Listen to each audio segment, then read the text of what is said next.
हज़रत मोहम्मद सल्लल्लाहु अलैहि वसल्लम ने मक्का मुकरमा में 13 साल तक लोगों को तौहीद की दावत दी, लेकिन कुरैश ने आपकी बात न मानी और आपको और आपके साथियों को तकलीफें दें। उन दिनों आपको अपनी सबसे बड़ी मददगार शख्सियतों का भी सहारा नहीं रहा था।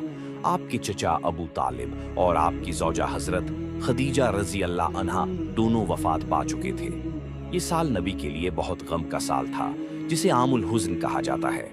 आपने सोचा कि मक्का के लोग बात नहीं मानते, शायद ताइफ के लोग दावत कबूल कर लें।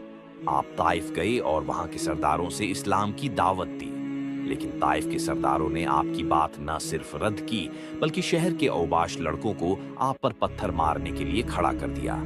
यहाँ तक कि आपके जूते खून से भर गए और आप शदीद जख्मी हो गए।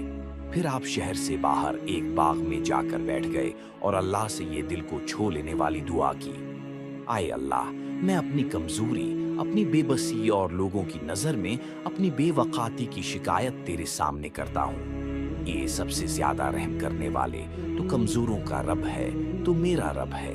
अगर तो मुझसे नाराज नहीं तो मुझे कोई परवाह नहीं, लेकिन तेरा अफू व कर्म मुझे ज्यादा सुकून देता है। ये दुआ नबी के सब्र और अल्लाह पर आतिमाद की सबसे बड़ी मिसाल है।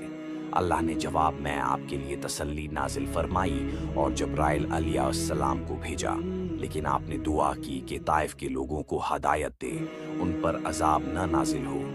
ये वाक़या हमें ये सिखाता है कि जब मुश्किलात आएं तो अल्लाह की तरफ रुजू करें और सब्र व दुआ के जरिए अपने दिल को मजबूत करें। अगर हदीस की बातें आपको अच्छी लगती हैं तो चैनल को ज़रूर सब्सक्राइब लाइक करें ताकि आपको भी सवाब मिले, शेयर भी करें।